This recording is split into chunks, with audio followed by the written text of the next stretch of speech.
मेरी पर्सनल गुजारिश आपसे ये है कि पूरे घर वाले बैठें और घर के कोई एक फर्द दुआ करें, सब आमीन कहें। ऐसा रोए कि आस पड़ोस वाले समझे कि किसी का इंतकाल हो गया। रोएं, अल्लाह के सामने गिड़गिड़ाएं, सब मिलकर रोएं, सारी चीजें मांग ले, जो मांगना है अल्लाह से मांग ले, अल्लाह देने के लिए तैयार। रब्बि शरह ली सदरी वयस्सिर ली अमरी वहलुल उक़दतम मिन लिसानी यफ़क़हू क़ौली। अल्लाहुम्मा सल्लि अला मुहम्मद व अला आलि मुहम्मद कमा सल्लैता अला इब्राहीम व अला आलि इब्राहीम इन्नका हमीदुम मजीद। अल्लाहुम्मा बारिक अला मुहम्मद व अला आलि मुहम्मद कमा बारकता अला इब्राहीम व अला आलि इब्राहीम इन्नका हमीदुम मजीद। मोहतरम बुजुर्गों और मिल्लत के नौजवानों,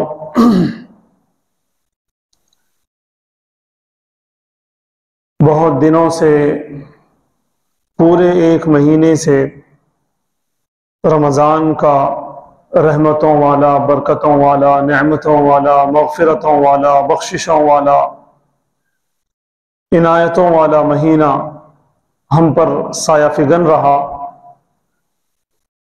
और इस महीने से वाबस्ता बहुत सारी बशारतें हैं, बहुत सारी खुशखबरियाँ हैं। बहुत सारे लोगों ने उन खुशखबरियों को गोया के पा लिया और माह रमज़ान के एक एक लम्हे को सही इस्तेमाल किया और रसूल पाक सल्लल्लाहु अलैहि वसल्लम के उस खुशखबरी के मुस्तहिक हुए जिस हदीस मुबारका में अल्लाह के रसूल सल्लल्लाहु अलैहि वसल्लम ने इरशाद फरमाया, मन साम ईमाना व एहतिसाबा गुफ़िर लहू मा तक़द्दम मिन ज़ंब, कि जिसने सही नीयत से, अच्छी नीयत से, इखलास से रोज़े रखे, रमज़ान के रोज़े रखे, उसके सारे गुनाह अल्लाह रब्बुल इज़्ज़त माफ़ कर देंगे।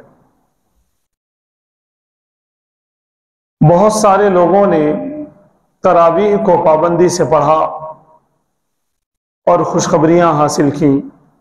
बहुत सारों ने सारे रोज़े बड़े इखलास से रखे और जन्नत के मुस्तहिक हुए। बहुत सारे लोगों ने इफ्तार और सहर का ज़रूरतमंदों के लिए इंतज़ाम किया और अल्लाह की रज़ा को पा लिया। और बहुत सारों ने कुरान को अपना हिर्ज़ जां बनाया, कुरान को अपना मशगला बनाया, कुरान की तिलावत में लगे रहे, कुरान को समझने की कोशिश करते रहे और अपने आप को जन्नत का उन्होंने मुस्तहिक बनाया। हम में से बहुत हैं जिनकी आंखों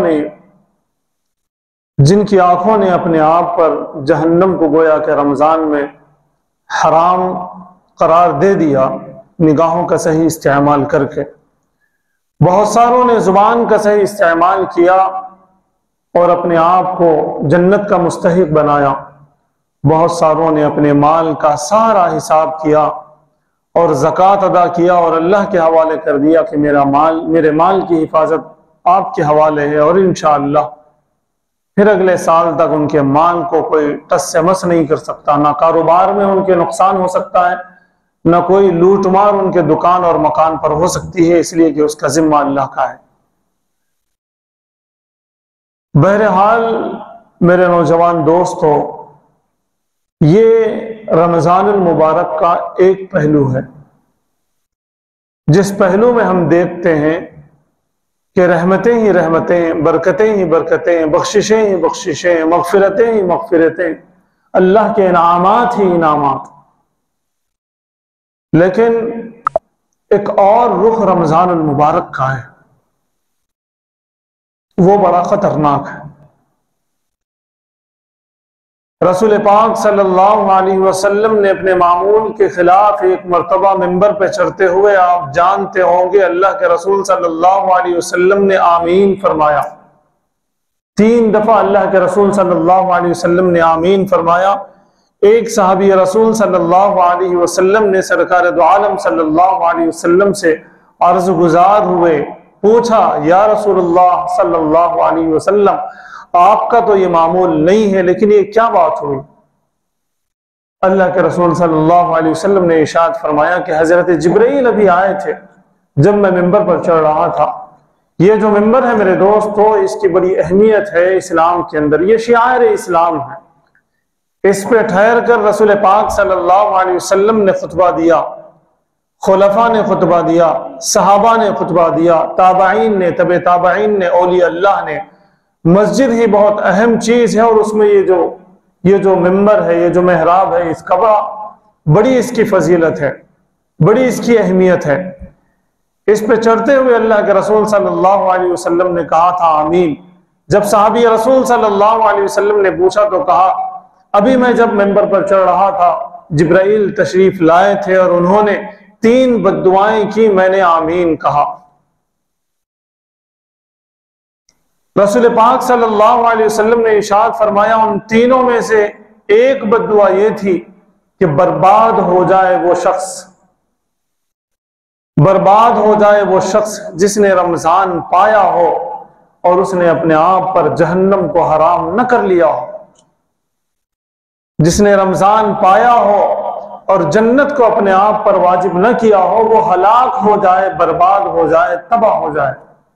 ये जिब्राइल अलैहिस्सलातु वस्सलाम ने दुआ की और सरकार दो आलम सल्लल्लाहु अलैहि वसल्लम ने आमीन फरमाया। दोस्तों, रमजान मुबारक का जो दूसरा रुख है, जो दूसरा पहलू है जिसको समझने की जरूरत है, वो ये है कि हमने रमजान को पा लिया, हमने रमजान को पा लिया, लेकिन अगर हमने अल्लाह से जन्नत न मांग ली हो, अगर हमने जहन्नम से खलासी का वादा अल्लाह से न लिया हो, तो समझ लें कि हमारी बर्बादी तयशुदा है। वो कौन बद्दुआ पर आमीन कहते हैं? वो अल्लाह के रसूल सल्लल्लाहु अलैहि वसल्लम, जिनको अल्लाह रब्बुल इज्जत ने रहमतुल लिल आलमीन बनाकर भेजा, जिन पर पत्थर बरसाए गए आपने फूल बरसाए, जिनको गालियां दी गईं आपने दुआएं दी, जिन पे जुमले कसे गए, जिनको बद्दुआएं दी आपने गोया के जुबान से फूल बरसाए, आपने उनकी खुशामद की। आपको दावत में बुलाकर आपके खाने में जहर मिलाया गया, फिर भी आपने कुछ नहीं कहा। आपकी पीठ पर ओजड़ी रखी गई, वजनदार ओजड़ी रखी गई, जब आप सजदे में थे आपने उफ न कहा। रसूल पाक सल्लल्लाहु अलैहि वसल्लम के गले में रस्सी डालकर खींचा गया, पीछे से बल आ गए रस्सी के, आप सल्लल्लाहु अलैहि वसल्लम ने उनको कुछ न कहा। ऐसे नबी जिन्होंने अपनी पूरी जिंदगी में अपने तो अपने, गैरों को भी कभी तकलीफ नहीं दी और सोचा नहीं कि गैरों को तकलीफ हो।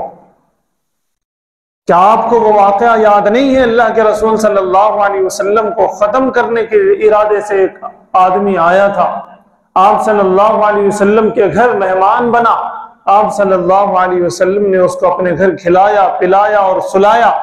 उस बिस्तर पर, जिस बिस्तर पर आप सल्लल्लाहु अलैहि वसल्लम लेटा करते थे, वहां अपने मेहमान को लिटाया और वो आप सल्लल्लाहु अलैहि वसल्लम को खत्म करने के लिए आया था, नौज़ बिल्लाह। उसको हिम्मत न हुई कि नबी पाक सल्लल्लाहु अलैहि वसल्लम को खत्म करे, तो उसने क्या किया? पूरे बिस्तर को गिलाजत से नापाक किया, लीप दिया पूरी गिलाजत उसने। उसके बाद वहां से फरार हो गया, भाग गया। अल्लाह के रसूल सल्लल्लाहु अलैहि वसल्लम ने आकर देखा तो सारी गंदगी है। रसूल पाक सल्लल्लाहु अलैहि वसल्लम उसको साफ कर रहे हैं। अचानक वो आ गया जो ये काम करके गया था, वो अपनी तलवार भूल के गया था। उस वक्त तलवार साथ में रख के सफर करना जरूरी होता था। रसूल पाक सल्लल्लाहु अलैहि वसल्लम को इस हालत में उसने देखा तो उसने कलमा पढ़ लिया। अल्लाह के रसूल सल्लल्लाहु अलैहि वसल्लम ने वो आते ही उसको तलवार लेके गर्दन अलग नहीं की, उसको डराया नहीं, कहा सब खैरियत तो है, क्यों आप चले गए थे, क्या परेशानी आपको थी? तो इस अखलाक को देखकर अल्लाह के रसूल सल्लल्लाहु अलैहि वसल्लम के कदमों में गिर गए। मेरे दोस्तों, मैं बताना ये चाहता हूं कि अपने जानी दुश्मन के साथ भी अल्लाह के रसूल सल्लल्लाहु अलैहि वसल्लम का ये मामला, लेकिन जिसने रमजान को पाया और उसने अपने आप पर जन्नत को वाजिब नहीं किया, उसके लिए अल्लाह के रसूल की बद्दुआ है कि वो हलाक हो जाए, बर्बाद हो जाए। इस तरफ हमें तवज्जो देने की जरूरत है। ना मुबारक है वो आंखें जिन्होंने रमजान अल मुबारक पाया और कुरान करीम की तिलावत न की। ना मुबारक है वो निगाहें जिन्होंने रमजान अल मुबारक पाया और अपनी निगाहों का सही इस्तेमाल न किया। ना मुबारक है वो जुबान, उस जुबान को काटा जाएगा, उस जुबान को सजा दी जाएगी। ना मुबारक है वो जुबान जिसने कुरान की तिलावत न की, जिसने झूठ से अपने आप को न बचाया। ना मुबारक है वो कान जिन्होंने गलत सुनने से अपने आप को न रुकाया। मैं आपको बता दूं, मेरी आप ये धमकी समझे या फिर मैं आपको इत्तला दे रहा हूं या खबर दे रहा हूं, जिसने रमजान मुबारक को पाया और अपनी निगाहों का सही इस्तेमाल न किया, वो साल भर अपनी निगाहों का इस्तेमाल सही नहीं कर पाएगा। जिसने रमजान मुबारक के अंदर अपनी निगाहों का, अपने कानों का, अपनी जुबान का सही इस्तेमाल न किया, आप यकीन जानिए साल भर उसको तौफीक नहीं होगी कि वो उसका सही इस्तेमाल करे। जिन्होंने अपने पैसे का गलत इस्तेमाल किया, जिन्होंने अपने ओहदे का गलत इस्तेमाल किया, जिन्होंने अपने पावर का रमजान के अंदर गलत इस्तेमाल किया, उनको तौफीक नहीं होगी कि वो साल भर उसका इस्तेमाल सही कर सके। क्यों? इसलिए कि अल्लाह के रसूल सल्लल्लाहु अलैहि वसल्लम की बद्दुआ मौजूद है कि वो हलाक हो जाए, बर्बाद हो जाए। हर उस एतबार से वो बर्बाद होगा जिस एतबार से उसने रमजान मुबारक को बर्बाद किया होगा, जिसने वक्त का सही इस्तेमाल न किया होगा, जिसने टाइम पास किया होगा, वो साल भर टाइम पास करते रहेगा, उसका भला ना होगा वक्त की वजह से। ये रमजान मुबारक का एक और रुख है। बहुत सारे अहबाब हैं, हमारी मजलिस में भी हो सकता है अहबाब मौजूद हों, उन्हें अफसोस है कि रमजान खत्म हो रहा है, रमजान के आखिरी लम्हात चल रहे हैं। कुछ लोगों को मैं जानता हूं, उनके निगाहों में, उनकी आंखों में आंसू फिरते रहते हैं, उनके चेहरों पे एक किस्म की मायूसी होती है। उन्हें ईद की परवाह नहीं, उन्हें परवाह इसकी है कि रमजान खत्म हो रहा है। दिन में 10 मरतबा वो कहते रहते हैं कि भाई रमजान खत्म हो रहा है। किसी दोस्त से फोन पे बात होती है तो कहते हैं रमजान खत्म हो रहा है। अपने घर वालों से बात होती है, कहते हैं रमजान खत्म पे है, हम कुछ ना कर सके, रमजान खत्म पे है, हमें और इबादत करना चाहिए था, रमजान खत्म पे है। दोस्तों, कुछ लम्हे रह गए हैं, इन लम्हात को सूदमंद बनाएं।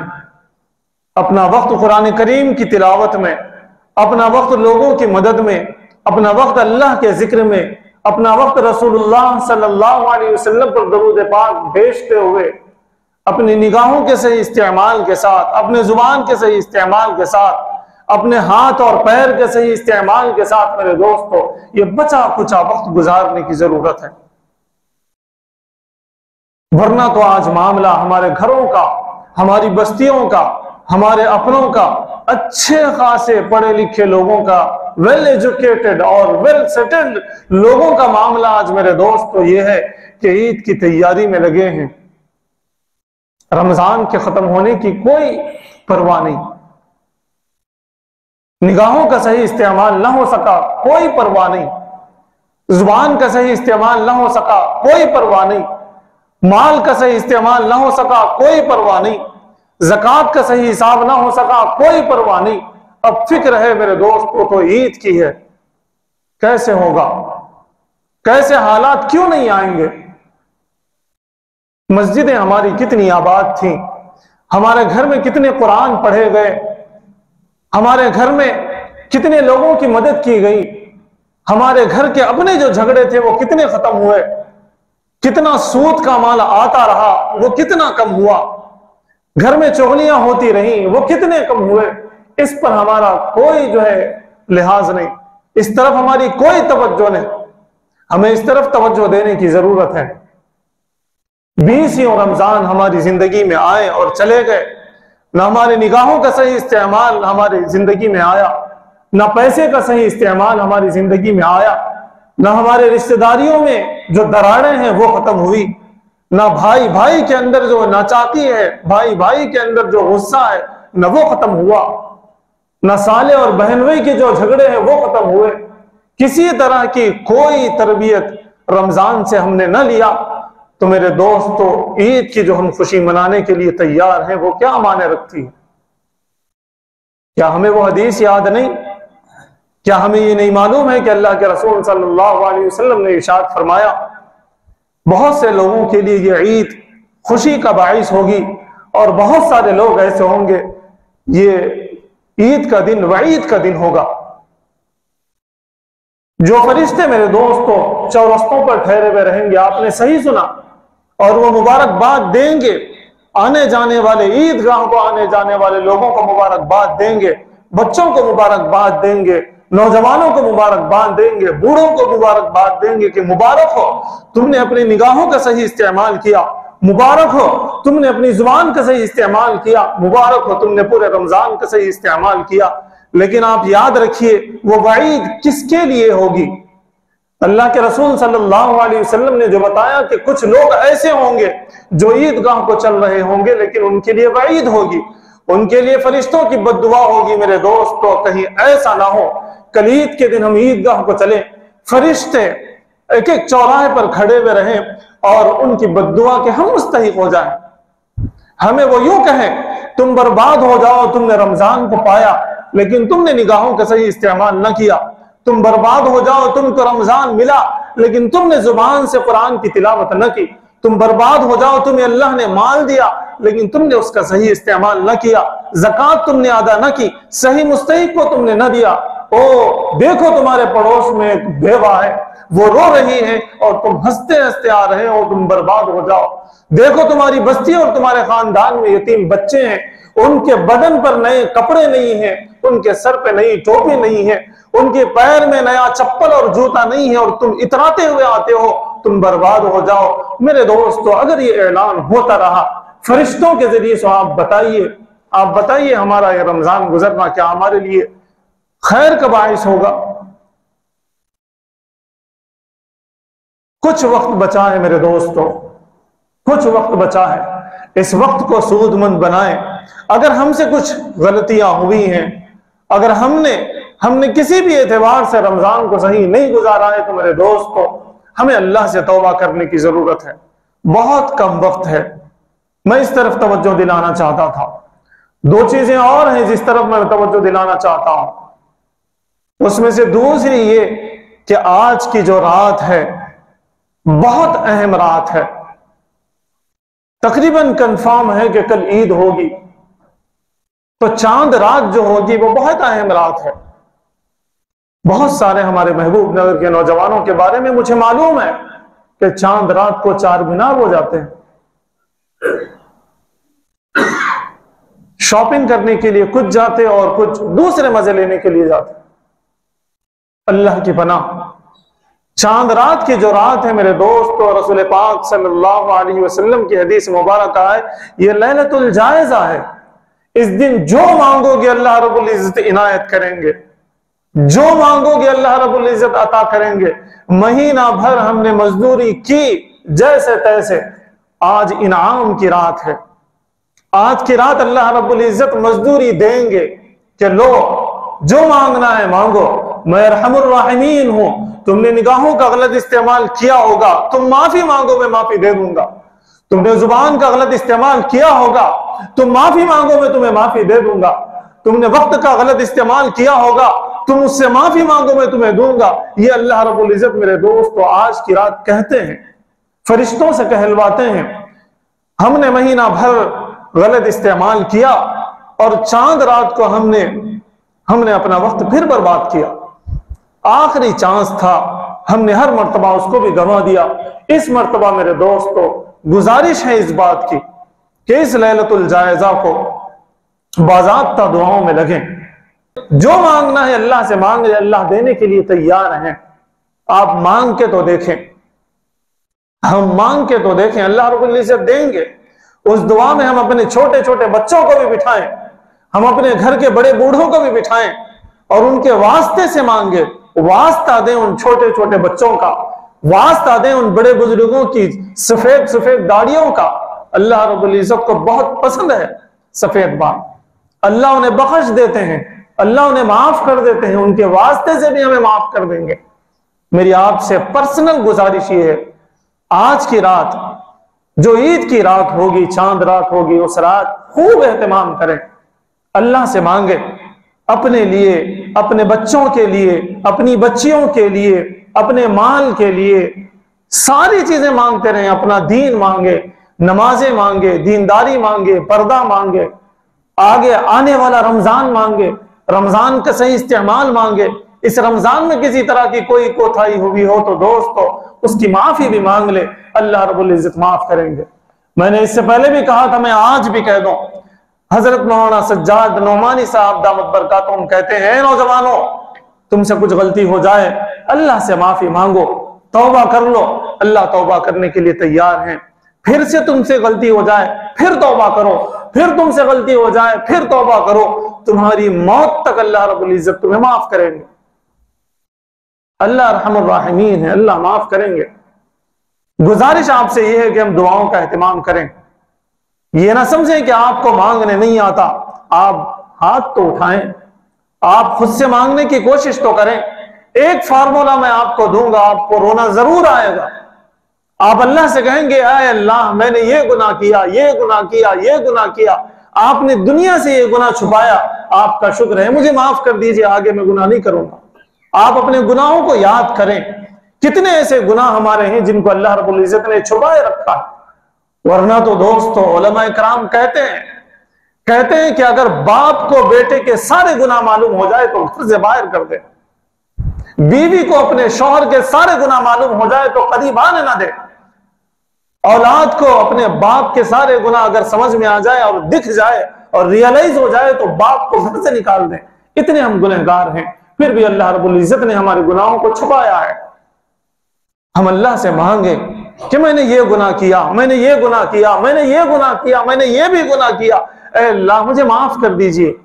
फिर भी आपने मुझे सब कुछ दिया, निगाहें सही सलामत दी, आपकी दी हुई निगाहें हैं, इनको मैंने कितना गलत इस्तेमाल किया, आपकी दी हुई जुबान है, मैंने इसका कितना गलत इस्तेमाल किया, फिर भी आपने मेरी जुबान सही रखी, मेरे निगाह सही रखे, मेरे कान सही रखे, मुझे माल देते ही रहे, मैं माल का गलत इस्तेमाल करता रहा, ऐ अल्लाह मुझे माफ कर दीजिए।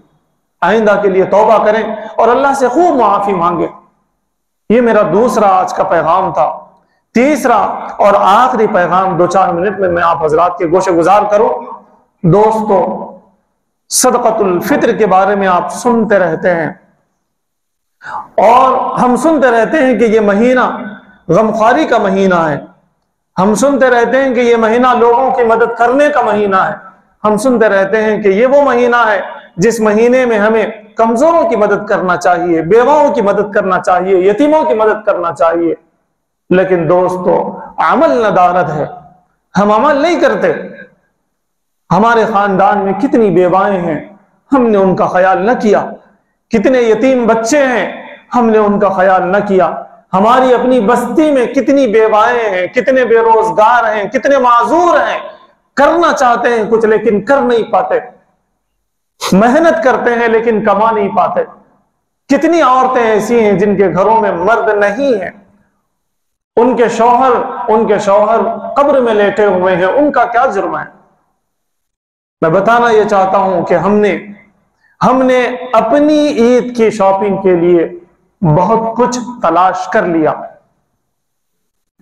हमने अपने बच्चों के लिए अच्छे कपड़े भी तलाश कर लिए, हमने अपने बच्चों के लिए अच्छे जूते भी तलाश कर लिए, हमने अपने लिए, अपने घर वालों के लिए सारी जरूरत की अच्छी अच्छी चीजें हमने तलाश कर लिए और बड़ी महंगी महंगी चीजें हमने खरीद भी ली।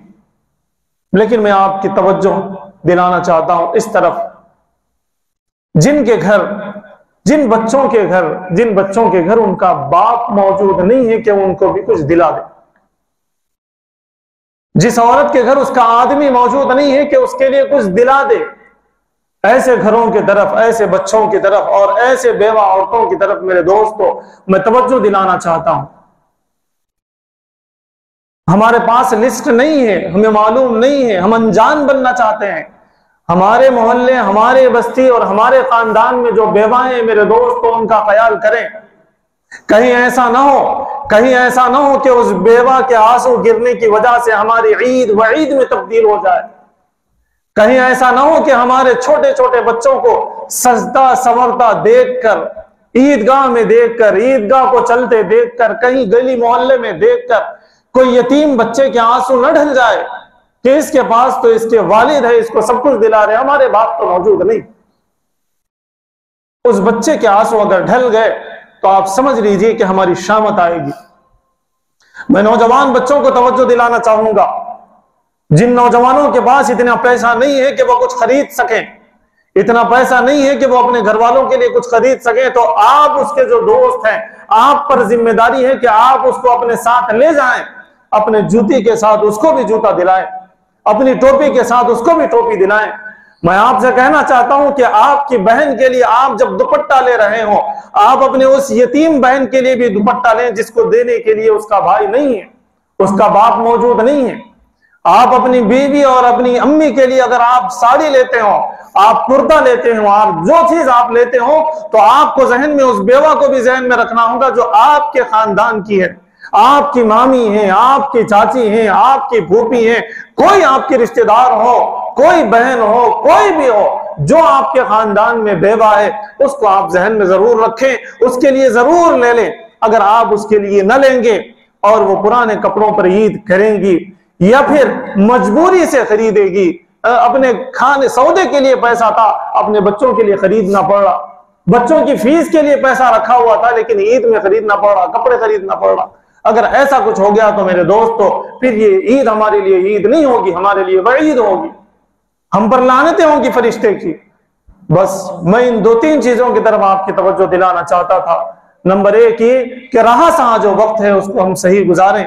नंबर दो ये कि अभी जो लैलतुल जायजा आने वाली है, ईद की जो रात होगी, कल ईद होगी तो आज जो रात होगी, उस रात अल्लाह रब्बुल इज्जत हमें बख्श देंगे, हमें माफ करेंगे, हमें अता करेंगे।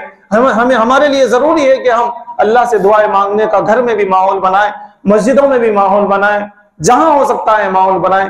तीसरी बात ये कि सदक़तुल फित्र से और दूसरे सदक़ात से, हदियात से हम अपने खानदान, अपने बस्ती और अपने आसपास रहने वाले, अपने दोस्त अहबाब, इन तमाम में जो कमजोर लोग हैं, इकोनॉमिकली जो कमजोर हैं, उनका हम खूब ख्याल करें और उनको भी ईद की खुशियां देने की कोशिश करें, तो इंशाअल्लाह हमारा ये रमजान हमारे लिए खुशियों का बाइस होगा।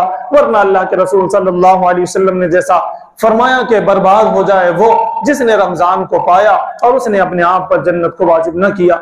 अल्लाह से दुआ है कि अल्लाह ताला हमें इन तमाम बातों को खूब अच्छी तरह से समझने और इस पर अलल फौरन अमल करने की तौफीक अता फरमाए। व आखिरु दावाना अनिल हम्दुलिल्लाहि रब्बिल आलमीन।